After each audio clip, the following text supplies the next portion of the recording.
तो पिछली क्लास में बच्चों हम लोग बात कर रहे थे हाइड्रेट आइसोमेरिज्म या सॉल्वेट आइसोमेरिज्म, ठीक है ना। तो उसमें हमने देखा था कि वाटर को किसी एनायन के साथ हम बाहर और अंदर क्या कर सकते हैं, एक्सचेंज कर सकते हैं। तो अगर ऐसा हम कर पाएंगे तो इसका मतलब कि वो हाइड्रेट आइसोमेरिज्म शो करेगा, ठीक है।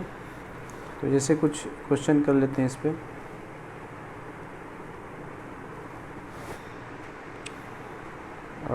which of the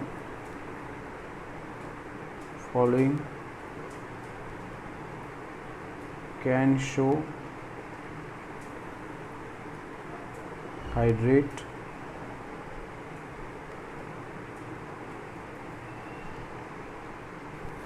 तो जैसे ये है बच्चों CONO2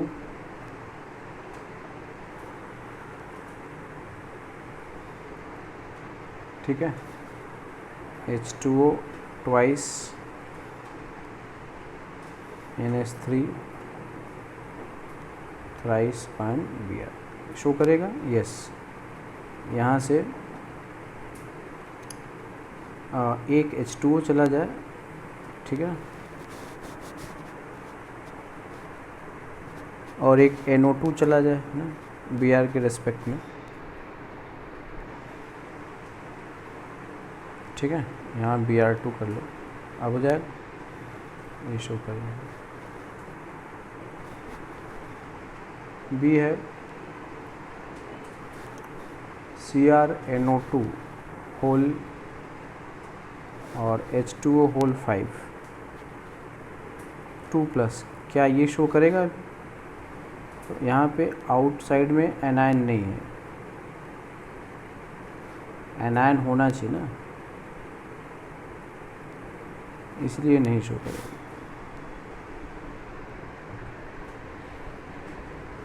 ठीक है।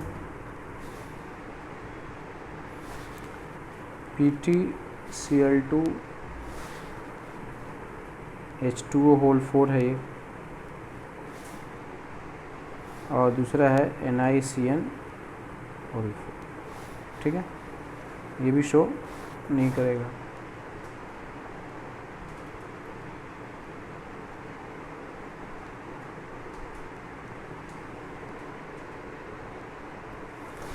ठीक है, CONO2 H2O होल 5 OX ये शो कर जाएगा। यस, कैसे देखो, OX को अंदर लाओ तो OX डाइडेंटेड है ना, H2O होल 4 ले लो और इधर क्या कर लो NO2 डॉट,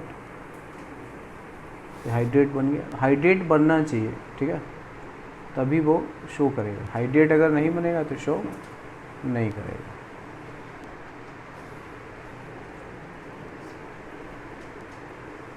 ठीक है, अगला है बच्चों लिंकेज आइसोमेरिज्म।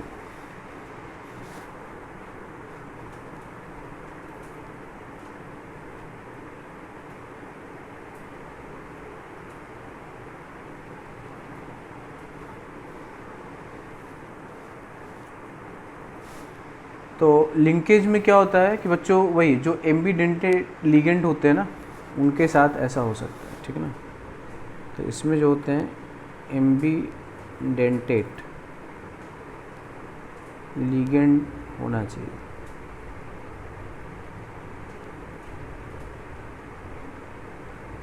और डोनर साइट में डिफरेंस की वजह से के कारण,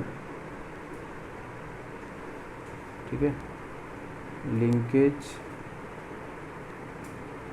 आइसोमेरिज्म एराइज होता है।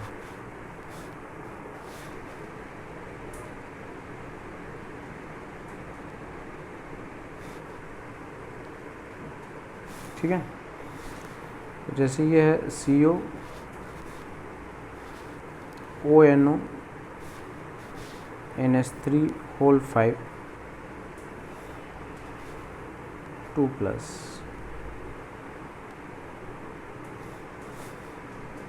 तो अगर इसमें हम HNU that is in presence of light, CONO2 और NH3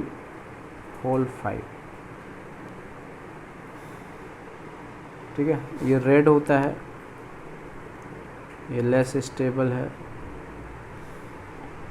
और ये येलो होता है जो मोर स्टेबल है,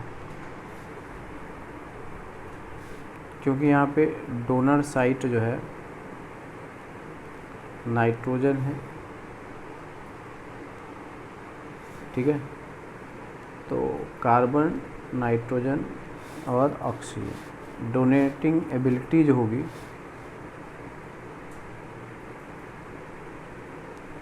एक्स फॉर हेलोजन, ठीक है ना।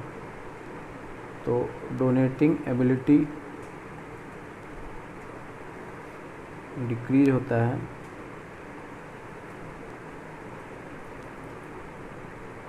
विथ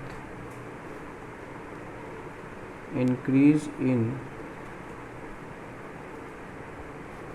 इलेक्ट्रोनेगेटिविटी,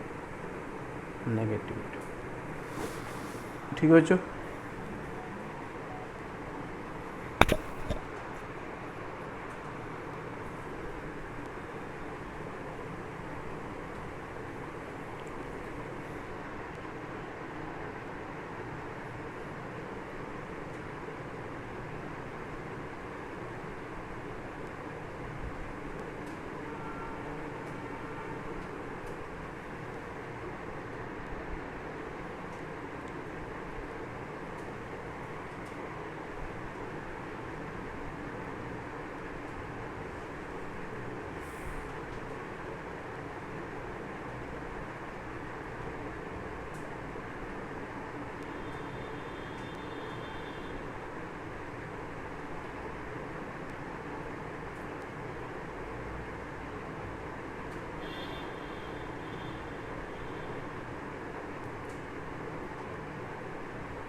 तो ऐसे जो भी हैं, जैसे N double bond C double bond O है, माइनस है, ठीक है ना, तो ये सब लिंकेज है इसमें। C ट्रिपल बॉन्ड N है, माइनस है, ठीक है, NC इस प्रकार से है।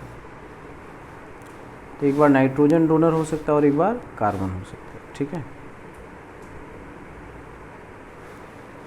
इस प्रकार से, ठीक है बच्चों। तो ये है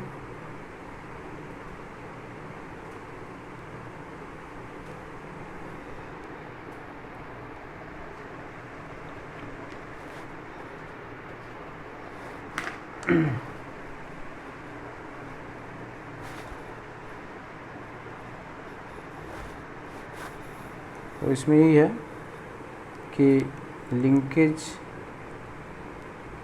isomerism will be shown by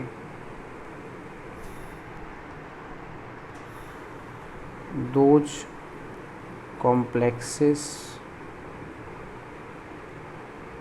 in which at least one ambidentate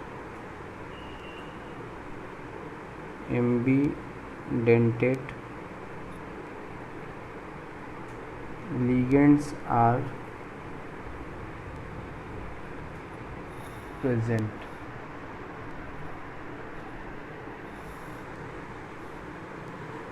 provided ambidentate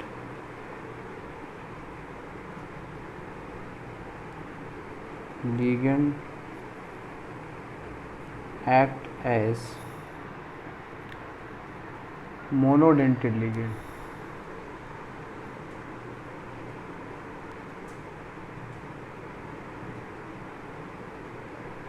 ठीक है।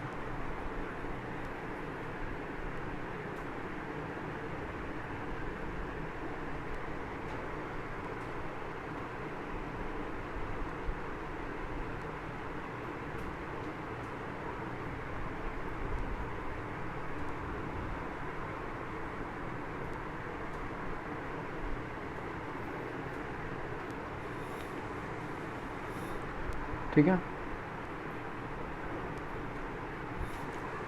If it act as bidentate ligand,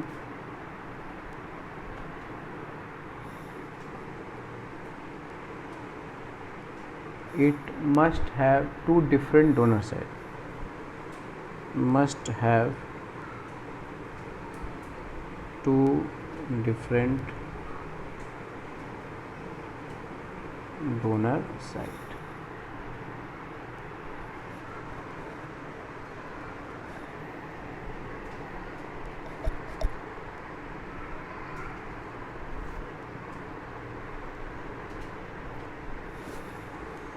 जैसे अगर NO2 माइनस है ना,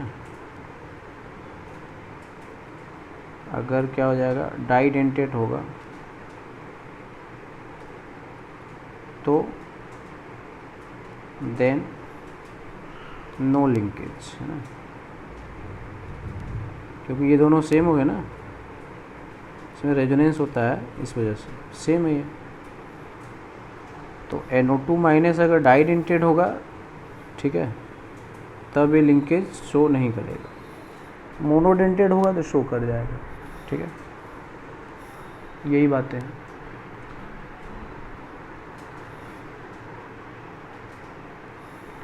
जैसे जो थायोसल्फेट होता है, ठीक है, तो ये मोनो होगा या डाई है ना, दोनों में क्या करेगा,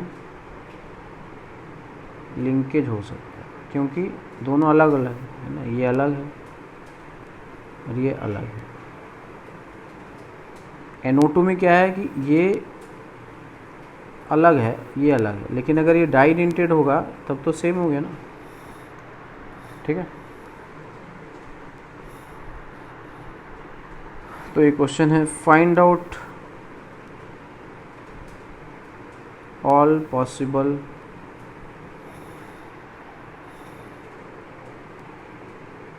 linkage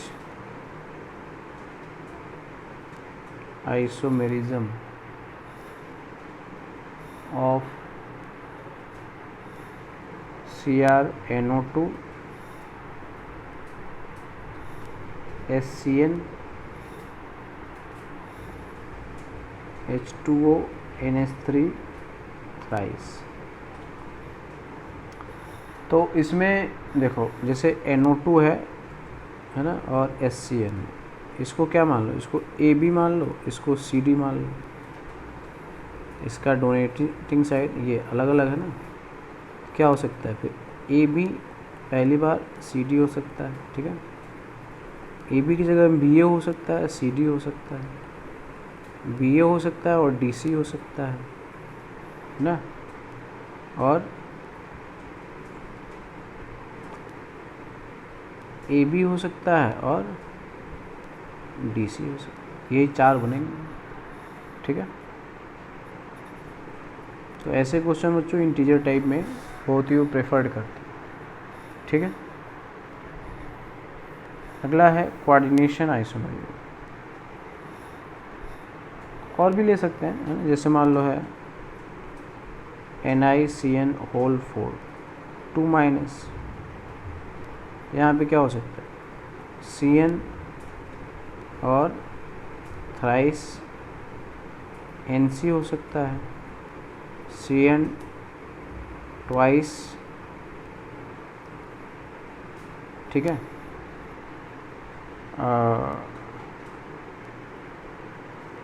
NC ट्वाइस हो सकता है। ठीक है, CN और NC थ्राइस हो सकता है। ठीक है, और NC 4 हो सकता है।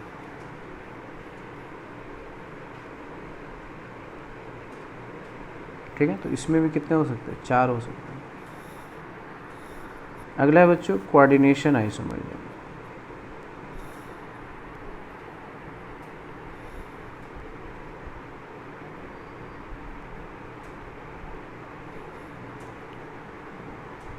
तो कोऑर्डिनेशन आइसोमर्स में दो कोऑर्डिनेशन स्फीयर होते हैं, ठीक है ना, दो कोऑर्डिनेशन स्फीयर होते हैं। देखो हर केस में बच्चों मॉलिक्यूलर फॉर्मूला तो सेम रहना है, ये ध्यान रखना। दो कोऑर्डिनेशन स्फीयर होंगे और उसमें क्या होगा, एक्सचेंज ऑफ लिगेंड होगा, एक्सचेंज ऑफ होता है, ठीक है। तो इसको हम लोग बोलते हैं कोऑर्डिनेशन आइसोमर। जैसे ये COH2O होल 6, ठीक है, और है CrNO2 होल 6। तो अब इसमें देखो इसका ऑक्सीडेशन स्टेट +3 है, इसका भी +3 है, ठीक है। जनरली बच्चों क्रोमियम वगैरह, क्रोमियम कोबाल्ट का ऑक्सीडेशन स्टेट क्या होता है, +3 ही होता है, ठीक है। तो कई बार वो दे भी देते हैं, तो इसमें ज़्यादा टेंशन आपको नहीं लेना। अब हम क्या करेंगे, उलट पलट करेंगे, ठीक है। NO2 इधर लाएंगे, तो COH2 एक लाया तो 5 हो गया, और NO2 इधर क्या हो गया, CrNO2 होल 5 हो गया, और H2O आ गया, ठीक है। दूसरा लाया H2O 4 NO2 ट्वाइस, इधर क्या आया, CrNO2 4 और H2O ट्वाइस, ठीक है बच्चों। तो यहाँ आप देखो इसके ऊपर +3 चार्ज है, इसके ऊपर -3, इधर लाओगे तो इसके ऊपर +2 है, इधर -2 है, इधर लाओगे यहाँ पे तो +1 है इधर। देखो बच्चों फर्स्ट में है ना, फर्स्ट है मतलब इसको A मान लो, ये B है, तो A में दोनों कोऑर्डिनेशन स्फीयर लेफ्ट और राइट वाले कनेक्टेड होंगे, यस, क्योंकि दोनों के ऊपर चार्जेस हैं। B में भी कनेक्टेड होंगे, यस। C में भी कनेक्टेड होंगे, यस। अगर हम D बनाते हैं, ठीक है ना, यहाँ पे COH2O होल 3 कर लें और NO2 होल 3 कर लें, इधर CrH2O होल 3 और NO2 होल 3, तो यहाँ पे देखो बच्चों चार्जेस 0 आ जाएंगे, तो ये क्या हो जाएंगे, ये अलग हो जाएंगे, दो न्यूट्रल चीज़ क्यों साथ में रहेंगे, तो ये आइसोमर नहीं रहेगा, समझ गए, ये एग्जिस्ट नहीं करेगा साथ में। अब E बनाते हैं, ठीक है। अब CO को उधर भेज देते हैं, ठीक है।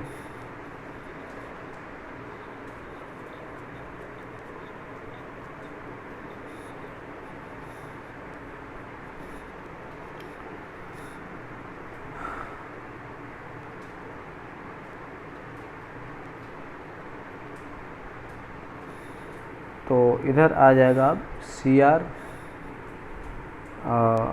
H2O होल 4 और NO2 ट्वाइस, इधर आ जाएगा COH2O ट्वाइस और NO2 4, ठीक है। फिर उसके बाद आएगा CrH2O होल 5 NO2 COH2O और NO2, लास्ट में आएगा Cr होल 6, इधर है CONO2 होल 6,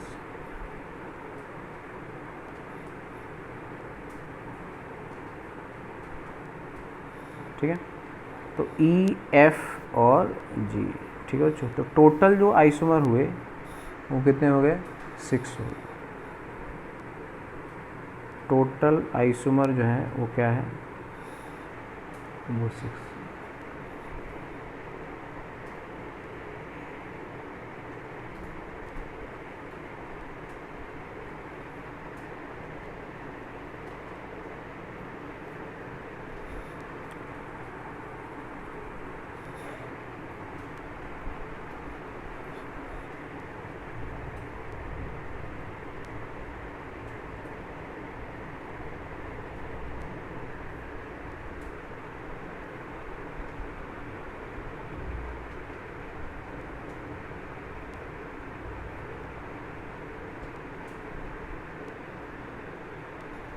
ठीक है बच्चों।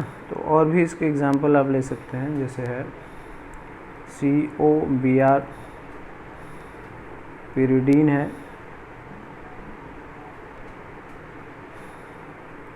ठीक है ना, होल थ्राइस, CrNO2 होल 6 का ट्वाइस,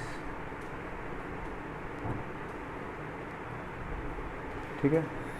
तो ऐसा हो सकता है Cr pyridine whole 6 twice CO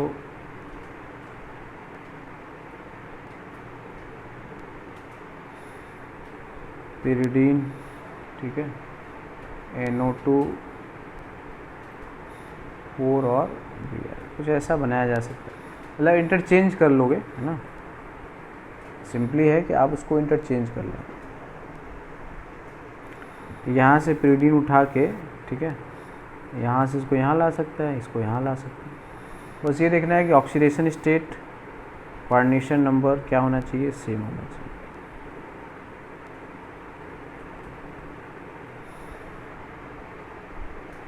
clear.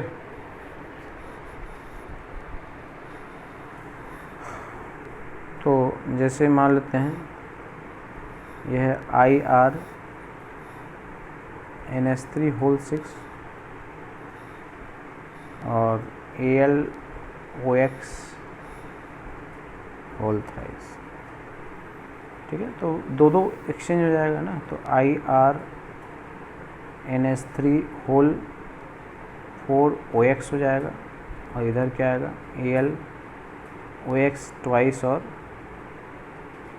ऐसे बनेगा, ठीक है।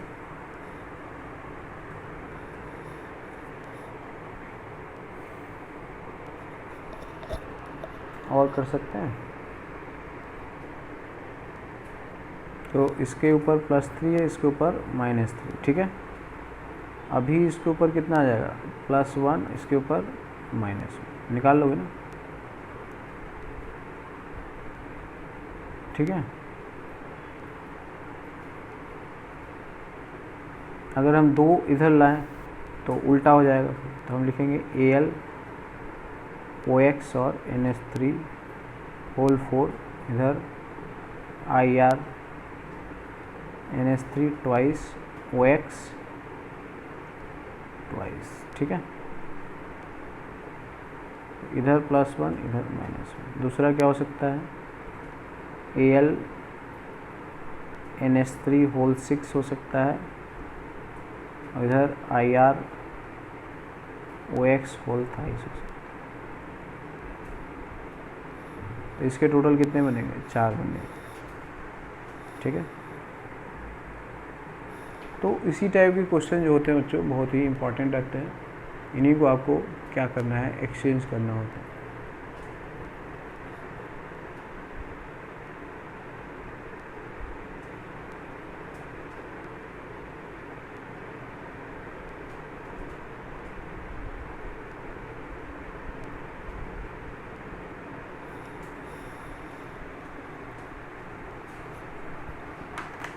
तो नेक्स्ट हम लोग बात करेंगे बच्चों, ठीक है ना, ये था आपका स्ट्रक्चरल, इसको आप ध्यान से देख लेंगे। अब हम बात करेंगे स्पेस और स्टीरियो आइसोमेरिज्म। अगला है स्पेस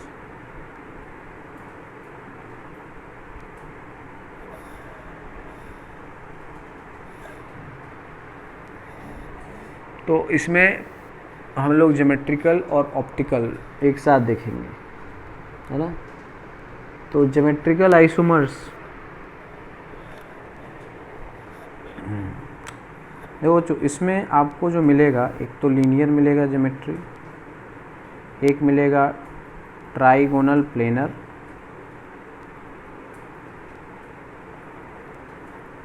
एक मिलेगा टेट्राहेड्रल,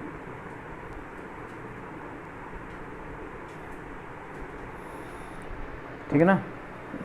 अगर हम बात करते हैं ज्योमेट्रिकल, है ना, ज्योमेट्री में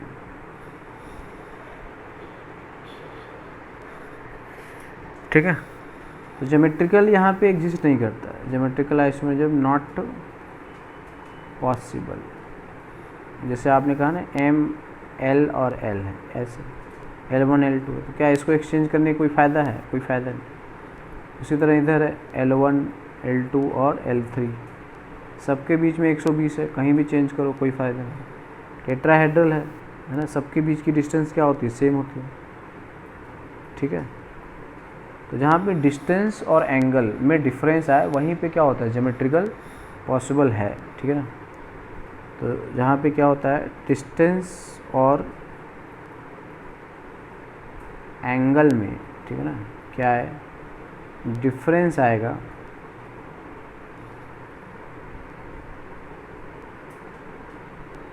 वही क्या होगा?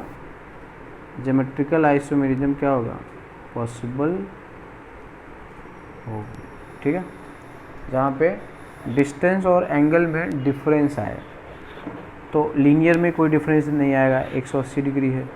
ट्रायगोनल प्लेनर में कोई, सारे एंगल 120 डिग्री है। टेट्राहेड्रल में भी कोई नहीं है ना, सारे एंगल जो होता है 109 डिग्री 28 मिनट होते हैं, ठीक है।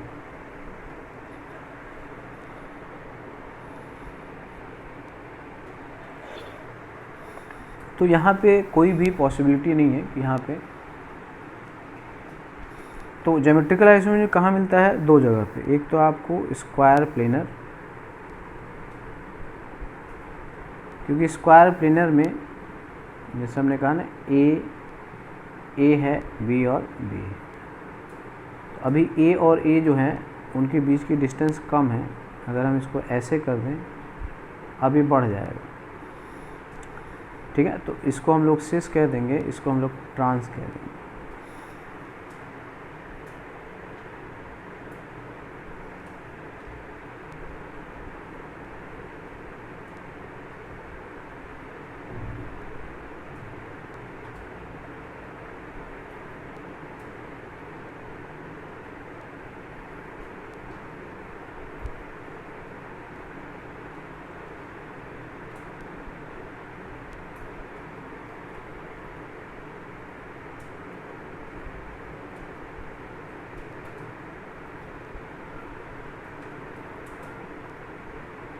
ठीक है। और दूसरा होता है बच्चों इस ऑक्टाहेड्रल। तो ऑक्टाहेड्रल में भी इस प्रकार से हम बना सकते हैं, ऐसे ए,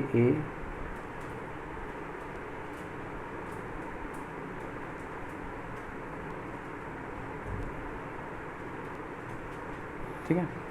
तो ये जो है ये ट्रांस वाला फॉर्म है, ए और एक बीच की मैक्सिमम डिस्टेंस है, और ये जो है ये सिस वाला फॉर्म है, ठीक है। तो एक दो डेकाहेड्रॉन में भी पॉसिबल है, ठीक है। दो डेकाहेड्रॉन में भी क्या है?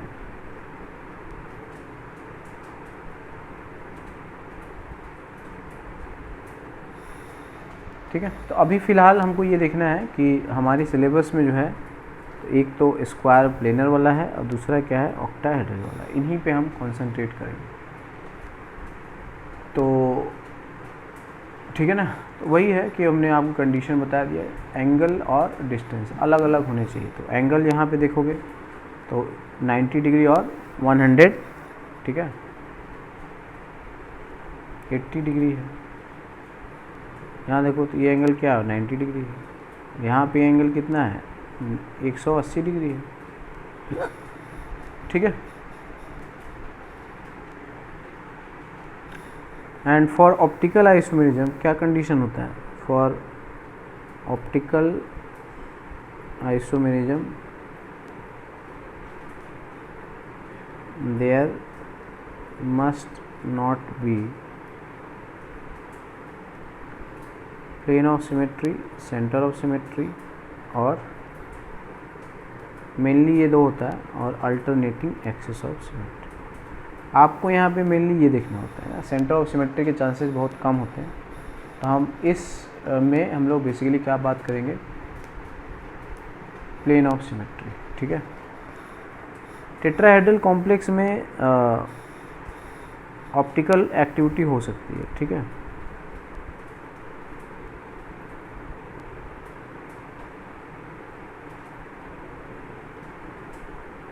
ऑप्टिकल एक्टिविटी पॉसिबल है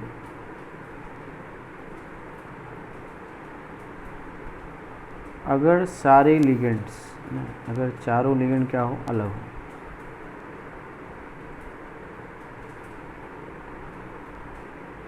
ठीक है, तो टेट्राहेड्रल कॉम्प्लेक्स में ये पॉसिबल है कि वहाँ पे ये संभव है। ठीक है, अगर सारे लिगेंड्स क्या हैं, अलग अलग हैं। फॉर एग्जांपल जैसे ये है Fe, ठीक है, CO sigma C5H5 PPH thrice and CS3। ये है Fe और इससे जो है सब टेट्राहेड्रॉन ऐसे जुड़े हैं। एक तरफ CO है, एक तरफ ये है,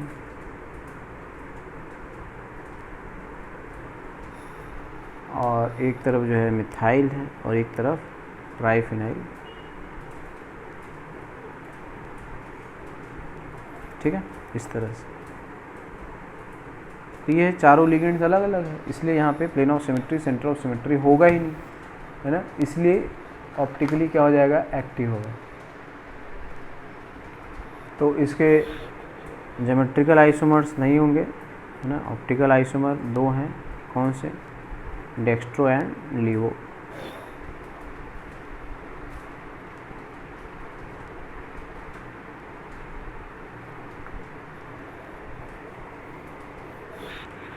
अगला हम देखते हैं tetrahedral complex having bidentate.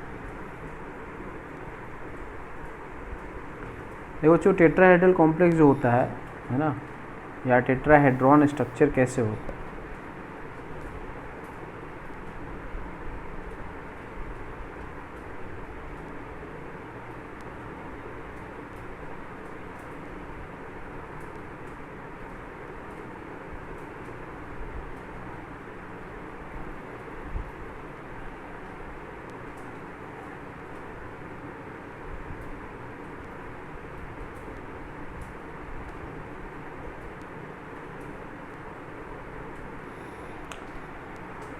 Tetrahedron के लिए, है ना, सेंटर पे ये कोई रहता है और इससे जो है चार लोग जो हैं,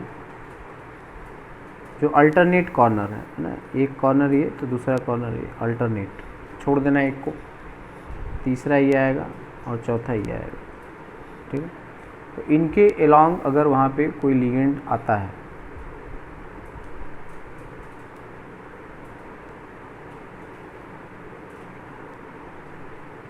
ठीक है,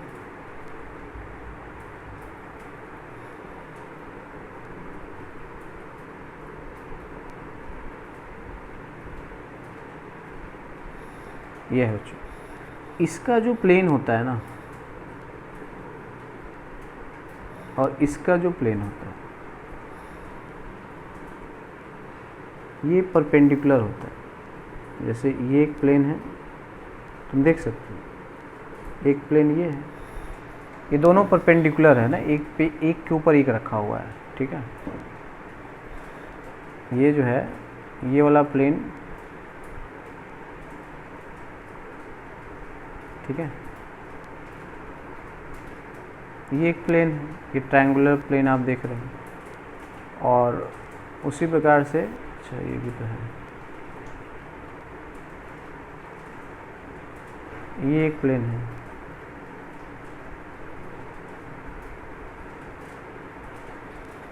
ठीक है, तो ये दोनों जो प्लेन है बच्चों, ये क्या है, परपेंडिकुलर प्लेन है।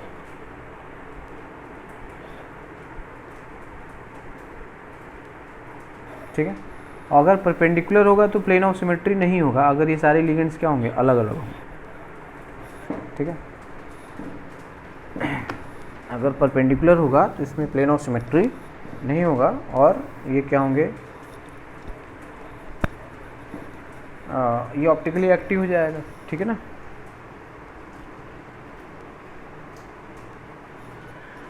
जैसे जैसे देखो ये है बेरिलियम BCAC है ना, बेंजाइल एसीटोनेटो है ना। तो क्या था ये बताया था हमने, PHCO CH double bond CH O minus और इधर Me ये होता है, ठीक है। तो अब इसमें जो होगा कि अगर ये बेरिलियम के साथ लगा हुआ है, ठीक है, ये बेरिलियम है, तो इधर जो है C डबल बॉन्ड O है,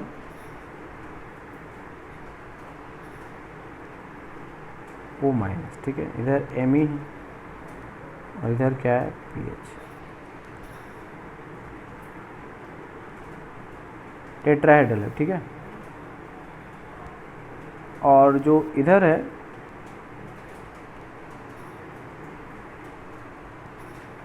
ठीक है ना, ऐसे है,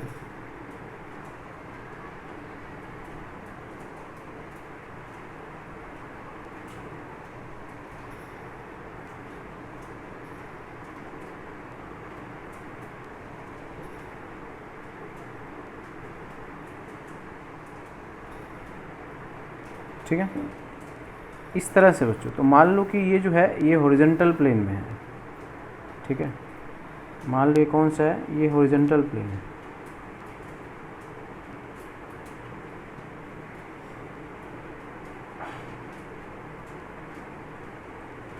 ठीक है, सपोज कर लो ये कौन सा है, ये हॉरिजॉन्टल प्लेन है, और ये वाला जो है ये क्या है, ये वर्टिकल प्लेन है, ऐसे है। तो दो अलग अलग प्लेन, एक हॉरिजॉन्टल प्लेन में है, ठीक है ना, और एक किस में है, वर्टिकल प्लेन। मान लो कि ये वर्टिकल प्लेन है, दोनों अलग अलग, अभी बताया ना टेट्राहेड्रल में, ये वर्टिकल प्लेन है और ये वाला जो है वो हॉरिजॉन्टल प्लेन है। तो अब देखो इसमें क्या प्लेन ऑफ सिमेट्री है, क्या नहीं है ना। इसमें जो है इसके अबाउट अगर कट करोगे, ठीक है, तो इधर फिनाइल है, इधर ये प्लेन ऑफ सिमेट्री है, ये अलग अलग ग्रुप है ना ये। अगर इधर मिथाइल होता और यहाँ भी ऐसा होता है ना, एक साइड मान लो इधर फिनाइल इधर भी फिनाइल, तब इसमें प्लेन ऑफ सिमेट्री हो जाता है। तो बेरिलियम जो होता है, बेरिलियम क्या होता है 1s2 और 2s2। अब Be2+ जो होगा वो क्या आएगा 1s2 2s0 और 2p0 ना, ये था।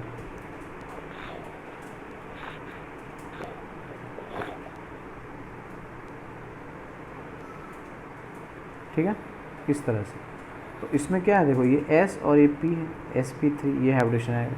तो ज्योमेट्री टेट्राहेड्रल होगा, ठीक है ना, ज्योमेट्री क्या होगा टेट्राहेड्रल, और इसका जो ये ऑप्टिकली एक्टिव होगा, समझ गए। इसमें प्लेन ऑफ सिमेट्री नहीं, नो POS, ये है ऑप्टिकली एक्टिव, क्योंकि इसमें कोई कायरल कार्बन नहीं है ना, नो कायरल कार्बन। तो बस ये समझ लो टेट्राहेड्रल बनता कैसे है, अल्टरनेट कॉर्नर पे अगर लिगेंड आते हैं सेंट्रल मेटल को अप्रोच करते हैं तो वो टेट्राहेड्रल ज्योमेट्री बनता है। दोनों जो प्लेन होते हैं वो परपेंडिकुलर प्लेन होते हैं, ठीक है। जैसे मान लो अगर मैं यहाँ पे A और A कर दूँ, है ना, यहाँ पे C और D कर दूँ, तो इसमें प्लेन ऑफ सिमेट्री मिल जाएगा ना, इसमें POS हो जाएगा, क्योंकि ये दोनों क्या हो गए सेम हो गए, है ना, ये और ये सेम हो गए। तो हम एक ऐसा प्लेन, इसी प्लेन को क्या कर दो ऊपर की तरफ खींच दें, तो आधा इसका मिरर इमेज ये बन जाएगा, समझ गए। बट यहीं पे अगर A और B रहेगा, ठीक है, यहाँ पे A और B रहेगा, तब इसमें प्लेन ऑफ सिमेट्री अब नहीं रहेगा, ठीक है। तो वही टेट्राहेड्रल में होता है, इसीलिए चारों ग्रुप अलग होने चाहिए। अगर दो भी सेम हो गया, ठीक है, तो वहाँ पे प्लेन ऑफ सिमेट्री आ जाएगी।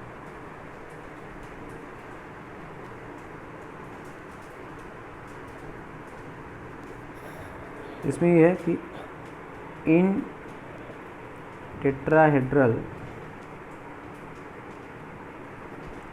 कॉम्प्लेक्स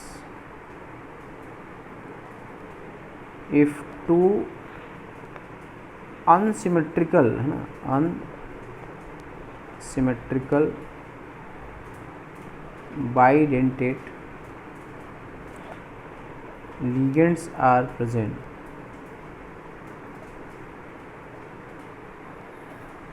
ठीक है, it will be optically active, ठीक है, it will be optically active.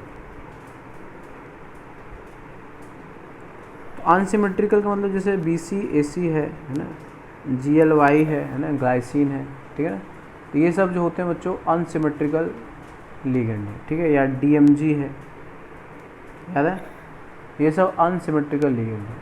लेकिन जहाँ सिमेट्रिकल लिगेंड हो जाएगा, ठीक है ना, जैसे ACAC हो गया, या OX हो गया, या इन हो गया, या फेन हो गया, ठीक है, या DPPE हो गया, ठीक है ना, तो इसमें क्या होगा, ये सिमेट्रिकल लिगेंड हो जाएगा, सिमेट्रिकल लिगेंड हो जाएगा। और टेट्राहेड्रल कॉम्प्लेक्स और इनका टेट्राहेड्रल कॉम्प्लेक्स, ठीक है ना, ऑप्टिकली इनएक्टिव होगा, ठीक है, इनका जो टेट्राहेड्रल कॉम्प्लेक्स होगा वो क्या होगा, ऑप्टिकली इनएक्टिव। समझ गए? जैसे अगर यहीं पे हमने BE रखा +2 में, और इधर जो है कुछ इस प्रकार से आ जाए, C डबल बॉन्ड O, इधर क्या आ जाए Me, है ना, इधर है CH और डबल बॉन्ड CO माइनस, इधर क्या है Me, तो इसके केस में ये क्या हो जाएगा, ये ऑप्टिकली इनएक्टिव हो जाएगा।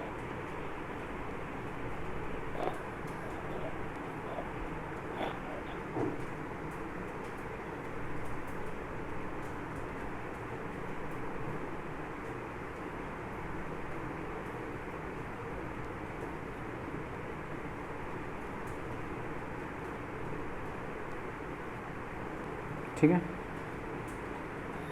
तो यहाँ पे प्लेन ऑफ सिमेट्री मिल जाएगा, भले इन पे प्लेन में परपेंडिकुलर है ना, ये परपेंडिकुलर प्लेन में है, बट यहाँ पर क्या है, POS है, ये क्या होगा, ऑप्टिकली इनएक्टिव, ठीक है।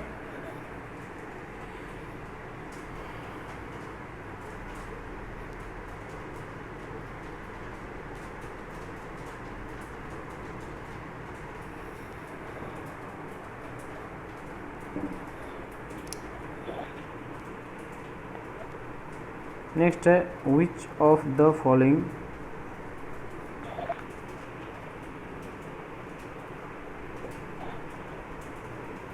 कॉम्प्लेक्स हैव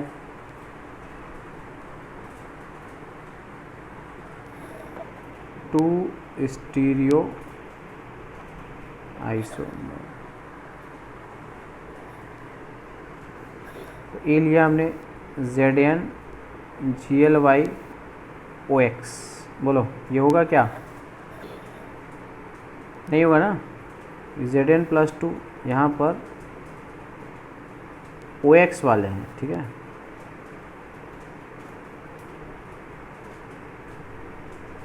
तो ये देखो ये सेम हो गया ना, यहाँ पर ये NH2 CH2 और, ठीक है, ऐसे आ रहा है इधर से, तो ये सेम हो गए दोनों, तो ये तो नहीं होगा। B है सेम, CD कैडमियम OX, और ये तो ऐसे ही नहीं होना, दोनों सेम है। C है बेरिलियम GLY H2O का ट्वाइस, यहाँ भी ये देखो दो सेम हो गए। D है ZN, ठीक है,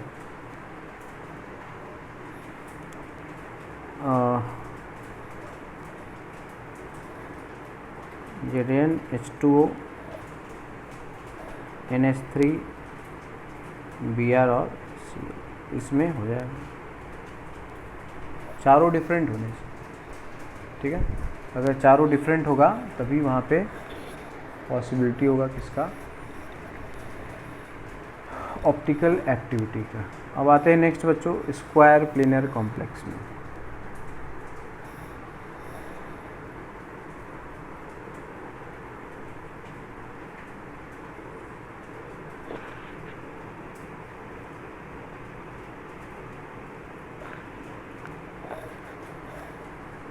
तो इसमें ज्योमेट्रिकल होता है, ऑप्टिकल नहीं होगा, ठीक है। ऑप्टिकल तभी हो सकता है जब लिगेंड में खुद कायरल सेंटर हो, ठीक है। तो पहली बात कि ये जो होता है जीआई शो कर सकता है। दूसरा, अगर ए कायरल लिगेंड होगा, है ना,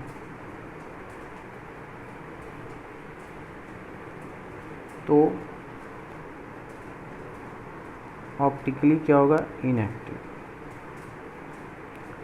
मतलब ये ऑप्टिकली एक्टिव लिगेंड की वजह से होता है ना। अगर कायरल लिगेंड होगा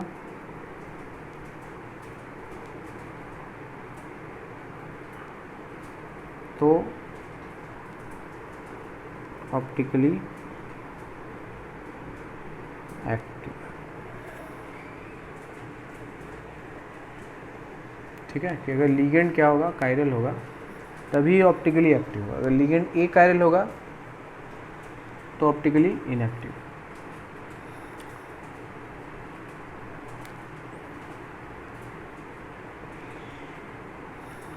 फॉर एग्जांपल जैसे मान लो यह है प्लैटिनम,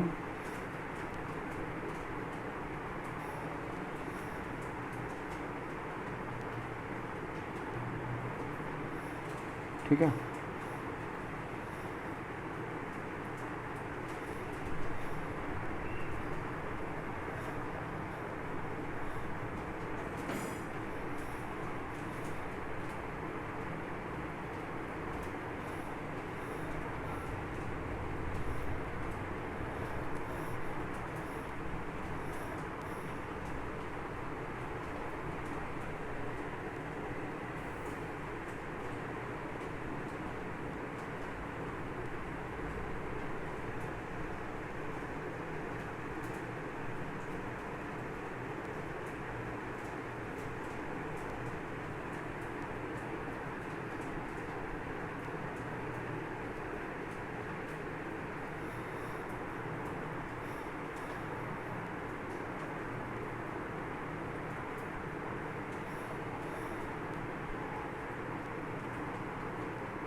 तो ये वाला देखो बच्चों, ये कायरल है ना, लिगेंड कायरल हो गया, इसलिए क्या होगा, इसलिए ऑप्टिकली एक्टिव होगा।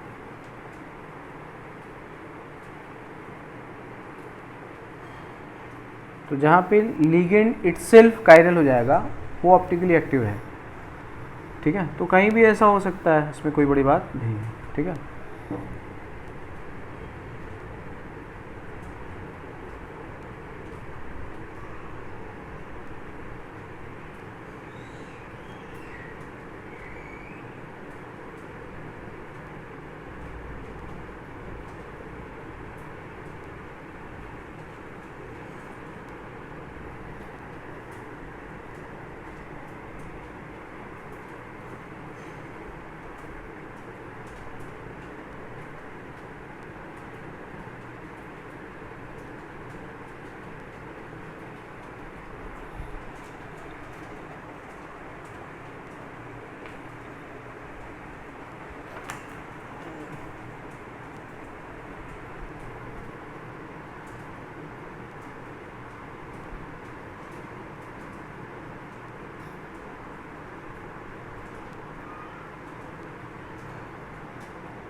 अब बच्चों इसमें हम लोग आइसोमर्स की बात करेंगे। इसमें बात करें हम लोग ऑप्टिकली एक्टिव कितने हैं, दूसरा होगा ऑप्टिकल आइसोमर कितने हैं, तीसरा होगा जीआई कितने हैं, और चौथा होगा और स्टीरियो आइसोमर कितने। तो ऑप्टिकली एक्टिव का मतलब है कि सिंपल है कि ऑप्टिकली एक्टिव कितने हैं, है ना, एक्टिव कितने हैं।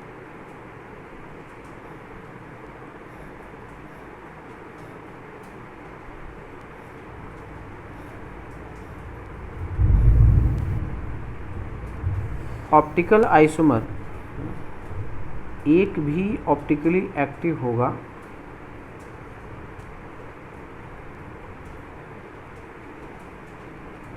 तो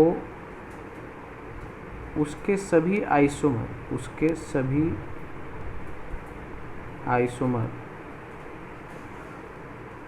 ऑप्टिकल आइसोमर होंगे,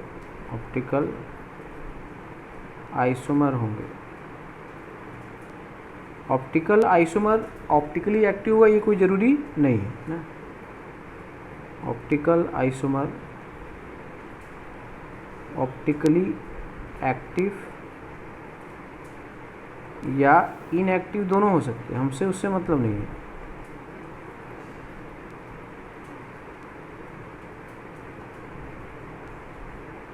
अगर एक भी ऑप्टिकली एक्टिव नहीं है तो ऑप्टिकल आइसोमर 0 होगा, एक भी अगर ऑप्टिकली एक्टिव है तो उसके सभी आइसोमर ऑप्टिकल आइसोमर है ना, कि उस ऑप्टिकली एक्टिव के वो आइसोमर है, इसलिए हम उसको ऑप्टिकल आइसोमर पे। जीआई तो समझ गए। स्टीरियो आइसोमर जो होगा उसमें क्या होगा, टोटल आइसोमर इंक्लूडिंग, ठीक है ना, ज्योमेट्रिकल आइसोमर। तो जितने भी आइसोमर हैं ऑप्टिकली एक्टिव है, ठीक है ना, ऑप्टिकल आइसोमर है, ज्योमेट्रिकल, इस सारे को जोड़ करके, ठीक है, हम वहाँ पे देखते हैं।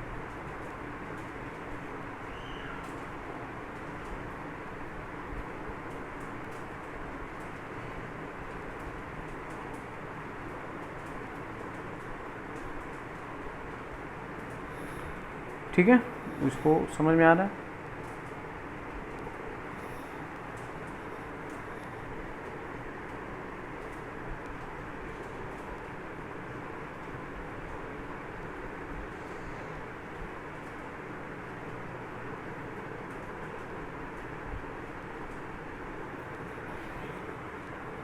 तो अब हम बात करेंगे बच्चों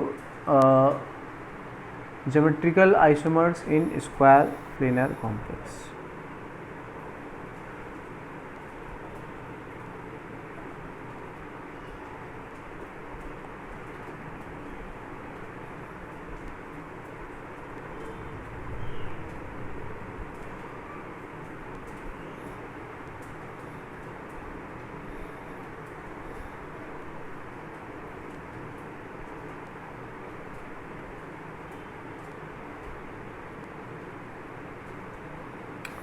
तो स्क्वायर प्लेनर कॉम्प्लेक्स जैसे कि ये सभी जो हैं PtCl4 2 माइनस, PdCN4 2 माइनस,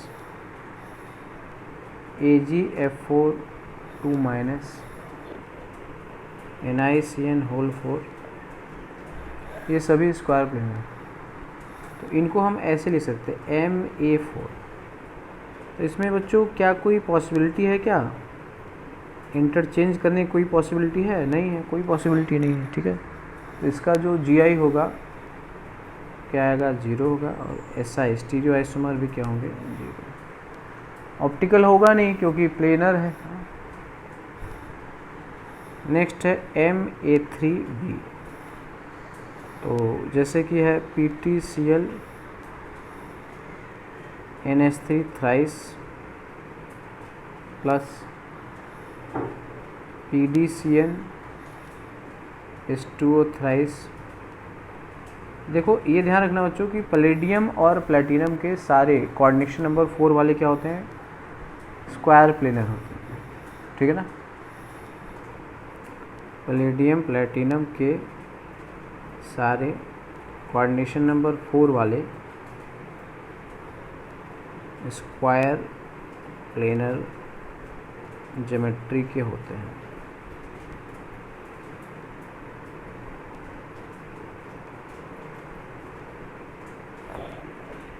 ठीक है ना।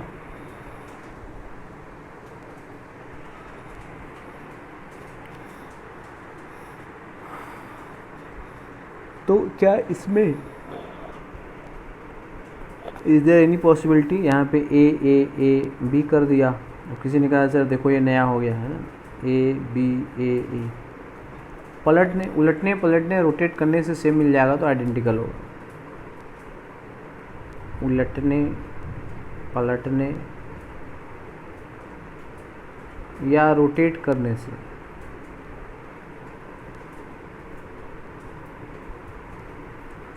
अगर दो स्ट्रक्चर आइडेंटिकल, ठीक है ना, हो जाए तो दो स्ट्रक्चर मैच कर जाए ना, मैच कर जाए तो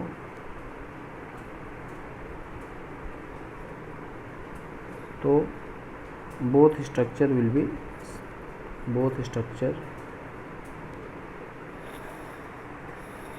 विल बी आइडेंटिकल। ठीक है, कि अगर उलटने पलटने से अगर दो स्ट्रक्चर मैच कर जाते हैं तो इसका मतलब कि वो क्या है, वो आइडेंटिकल ही है। ठीक है,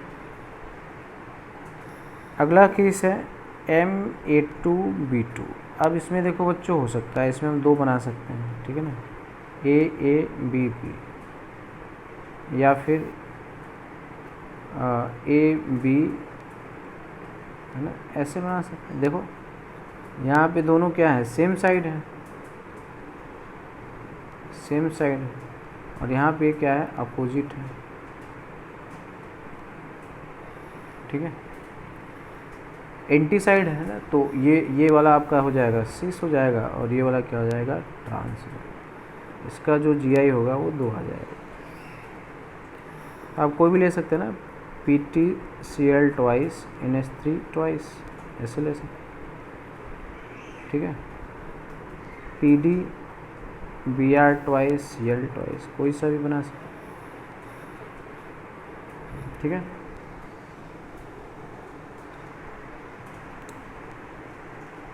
तो पोजीशन जो है वो आप चेंज करके देखेंगे। तो इसमें जो GI है वो 2 है, स्टीरियो आइसोमर भी 2 है, ज्योमेट्रिकल प्लस ऑप्टिकल। ऑप्टिकल वाला कोई है नहीं। ठीक है, अगला है MA2BC। इसमें भी बच्चों 2 हो सकता है ना, A और A के रेस्पेक्ट, A और A, B और C, अपोजिट कर दो A और A, B और C। अब किसी ने कहा सर ये नया स्ट्रक्चर है, A इधर, B कर दे इधर से, है ना, तो ये मान लो फर्स्ट है, ये सेकंड है और ये थर्ड है। तो सेकंड और थर्ड आइडेंटिकल है ना, उसको केवल पलट दो वो मिल जाएगा, या रोटेट कर दोगे तब भी मिल जाएगा। ठीक है, तो ये सेम है, तो आप हमेशा you must be able to eliminate the identical structure, उसको 2 बार गिनने की जरूरत नहीं है। ठीक है ना, यहाँ पे जो GI आएगा वो कितना आएगा, 2 आएगा। स्टीरियो आइसोमर भी क्या आएगा, 2 आएगा। ऑप्टिकली एक्टिव कोई है यहाँ पे नहीं। ठीक है, तो कोई भी आप बना सकते हैं, PTBr Cl और H2 ट्वाइस, ऐसा बना सकते हैं। अगला बच्चों MABCD है ना, ये इम्पॉर्टेंट है, ये कई बार आ चुका है। ठीक है, तो इसमें ध्यान रखना कि जैसे यहाँ पे M है, अब यहाँ पे ABCD है ना। अब देखो यहाँ पे क्या है, A के साथ ABC से, AD भी C से, केवल A के रेस्पेक्ट में देखो। ठीक है ना, बहुत सारे सी हैं इसमें, है ना। और इसमें देखो जैसे AC क्या है, ट्रांस है, और BD भी ट्रांस है। ट्रांस वाला देखो, सिस वाला मत देखो, सिस में बहुत है ना, तो BC भी सिस है, CD भी सिस है, तो ट्रांस देखो A के साथ C ट्रांस पे है, तो क्या A के साथ B भी ट्रांस पे आ सकता है, आ सकता है। ठीक है ना, और यहाँ पे सी और डी। अब ए के साथ 2 ट्रांस पे आ गए, एक बार सी आ चुका है, एक बार बी, अब डी का भी तो नंबर आएगा, ठीक है, यहाँ पे बी और सी। इसमें एक बच्चों अगर 2 ट्रांस आएंगे तो बाकी जो बचे हुए होंगे ना वो तो ऑटोमेटिकली ट्रांस पे आ जाएंगे। जैसे हमने कहा कि अगर ए सी ट्रांस पे है, अगर ए सी ट्रांस पे है तो अपने आप बी डी ट्रांस हो गए। उसी तरह अगर ए बी ट्रांस पे है तो सी डी अपने आप हो गए। 2 को अगर सोचोगे तो बाकी जो 2 होंगे अपने आप स्थान पे चले जाएंगे। उसी तरह ए डी ट्रांस पे है तो बी सी भी ट्रांस पे आ गए, है ना। तो जैसे तुम कॉम्बिनेशन जो बनाओगे, जैसे A B A C A D बनाओगे, ठीक है ना, तो उसके बाद फिर तुम क्या सोचोगे, उसके बाद सोचोगे कि चलो ए के साथ तीनों को हो गया, अब बी के साथ बी सी होगा, ठीक है ना, बी के साथ बी डी होगा, ठीक है, हो गया, उसके बाद सी डी होगा, यही तो होगा। तो जब तुमने ए बी किया तो आपको अलग नहीं गिनना है ना, ए बी किया तो सी डी अपने आप हो गया, ये तो इसके साथ मैच आ गया। जब आपने ए सी किया तो ए सी किया तो मतलब बी डी अपने आप इसके साथ आ गया। जब ए डी किया तो बी सी जो बचा वो अपने आप आ गया। तो ऐसे सोचोगे तो 6 बना सकते थे, बट वो जब 2 फिक्स हो रहे हैं, ए बी हुआ तो इसके साथ ये तो अपने आप फिक्स हो गया, ए सी हुआ इसका मतलब बी डी अपने आप फिक्स हो गया, ए डी हुआ तो बी सी भी फिक्स हो गया। इसके टोटल कितने बनेंगे, 3 बनेंगे। ये कई बार आ चुके हैं बच्चों। इसका जो जी आई आएगा वो 3 आएगा, ऑप्टिकली एक्टिव क्या होगा 0 आएगा, ऑप्टिकल आइसोमर 0 आएगा, स्टीरियो आइसोमर क्या होगा 3 होगा, ठीक है। तो बाकी जो है बच्चों हम लोग नेक्स्ट वीडियो में बनाते हैं। तो ये बहुत ही इंपॉर्टेंट है, ठीक है ना, बहुत सारे क्वेश्चन इस पे आते हैं, सबसे ज़्यादा इसी पे आते हैं। ध्यान से सीखेंगे तो आ जाएगा। ट्रिकी भी है, इंटरेस्टिंग भी है।